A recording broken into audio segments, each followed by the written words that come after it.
Alright, time for a little self-abuse.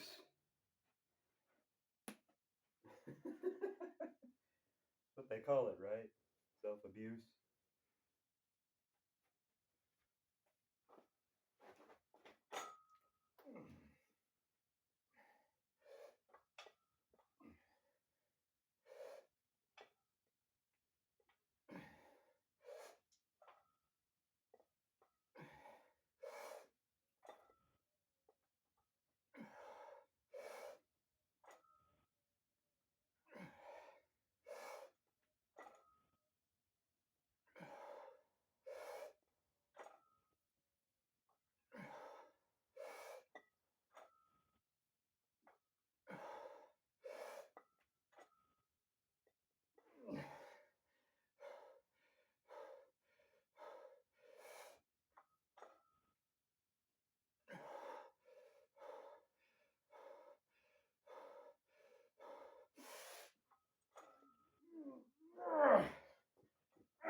Whew. That doubles as cardio, right? I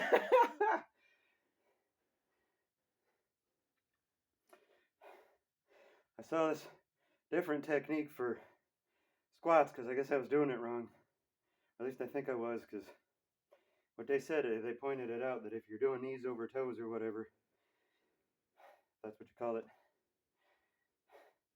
But it's really bad on your knees, at least the way I was doing it. Maybe I was doing it wrong, but having my feet together and then your center of gravity, you just kind of throwing forward instead of having a wider, almost like a sumo, just taking a wider stance. I'm going to try that.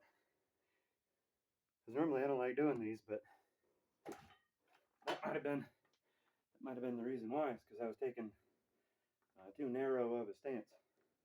Just like widen your stance, it won't hurt so much. Be amazed. And then you're targeting a completely different set. This does feel way more natural than what I was doing before.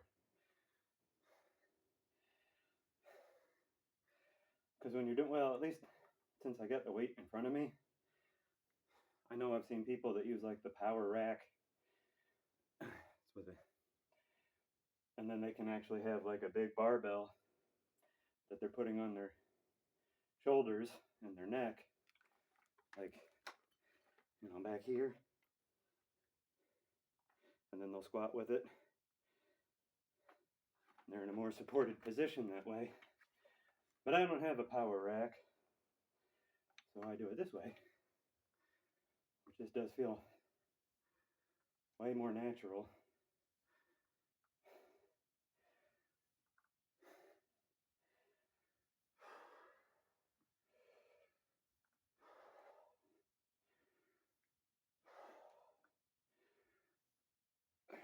Yeah, so it's about technique more than anything, isn't it?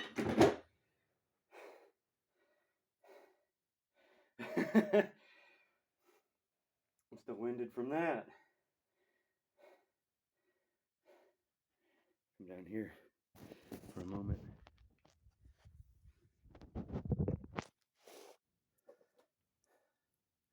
This is how you do the abs and the obliques or whatever. Or one of the ways. I like to do it anyway.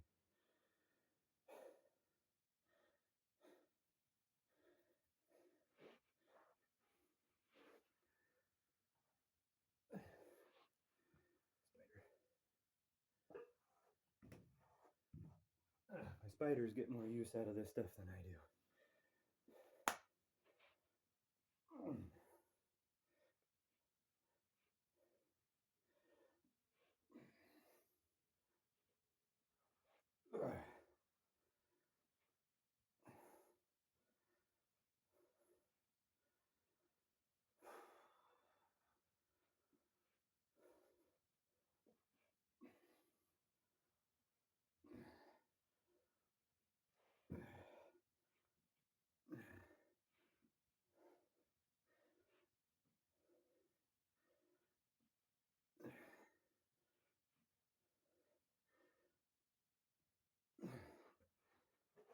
There's one I like to do over here.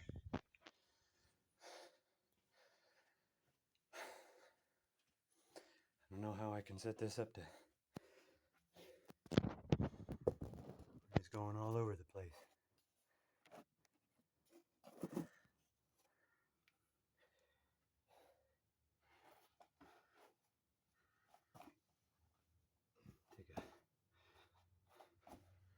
And this one works your back and your shoulders, right?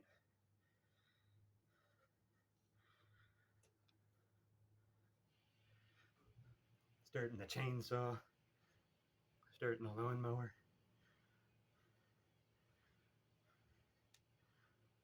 You know, switch knees, switch sides.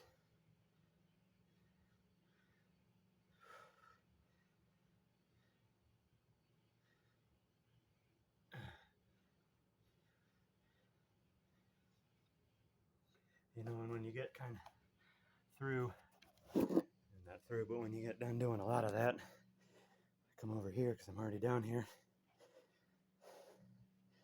I come check on lunch. They're getting dry, they need water. So keep a bucket. Always keep a bucket with water.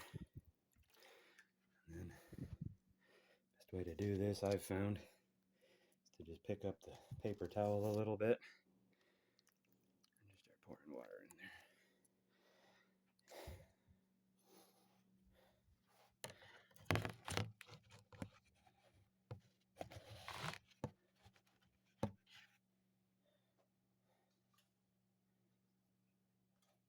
And then you make sure that it all reaches front and back.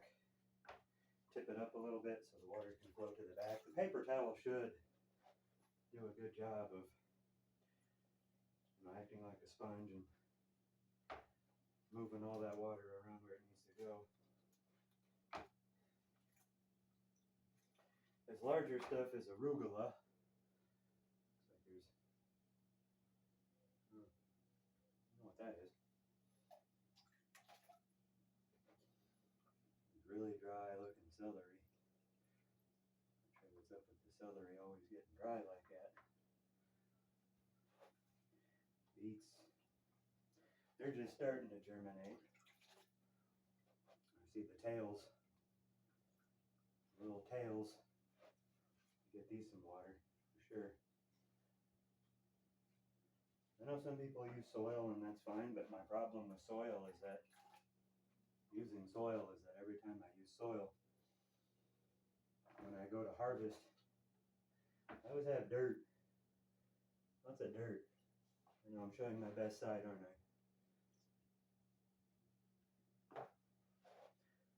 Dirt and wood chips and everything that gets mixed in, and it's just like, it's so much easier to just rinse this clean if I use paper towel instead.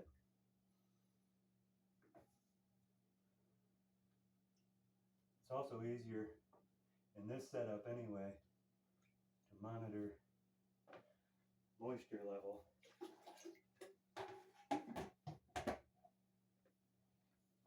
So I've noticed it's easier to monitor the moisture level and everything, but yeah.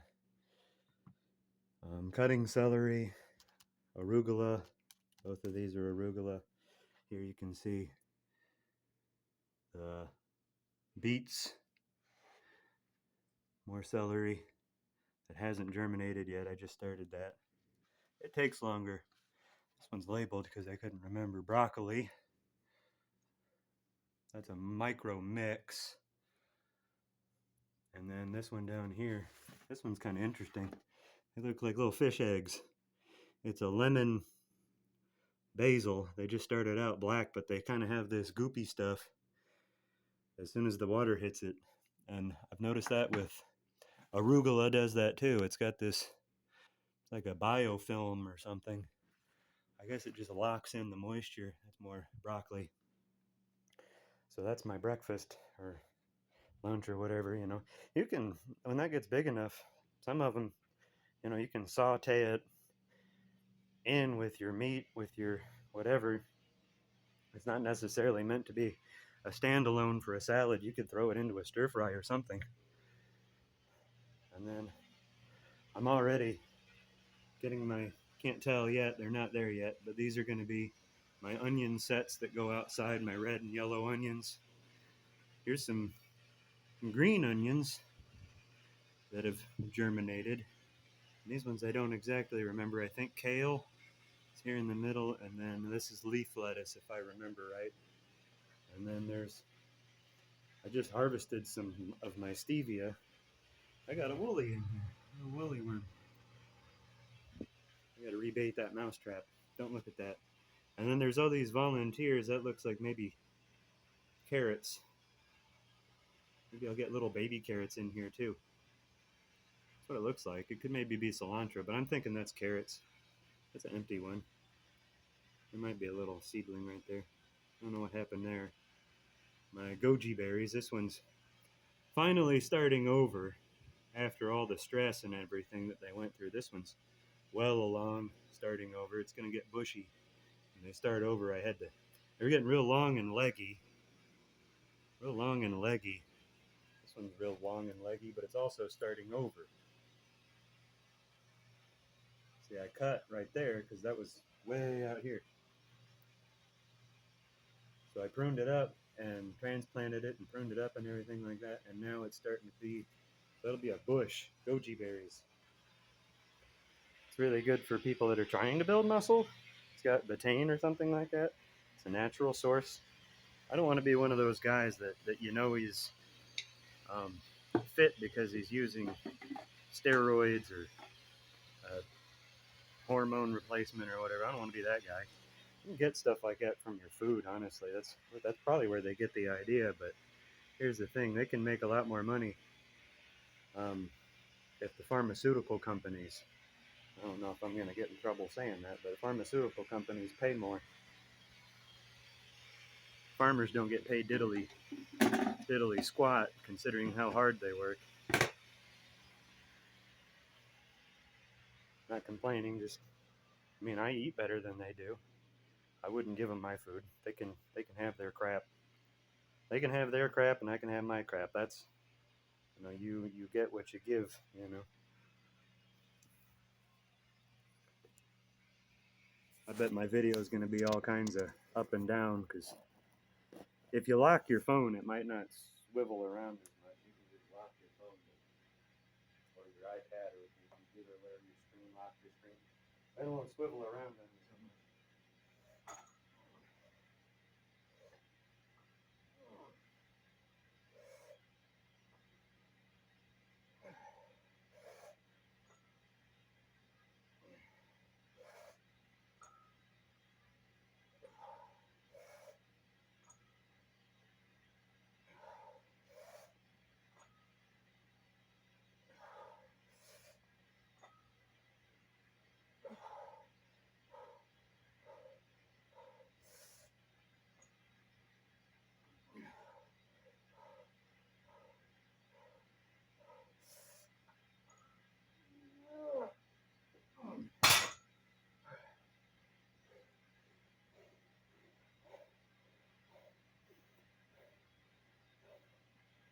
There's always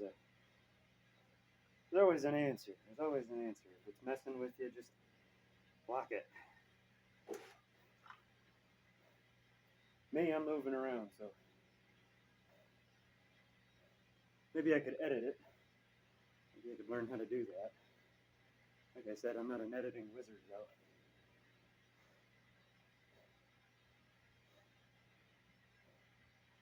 And honestly, time I spend editing videos is less time than I spend, you know, doing what it is that I gotta do. Because if I stop and the work stops, the farm stops, the animals don't get fed on time, that kind of thing. So, I apologize. Said I dig you, baby, but I gotta keep it moving.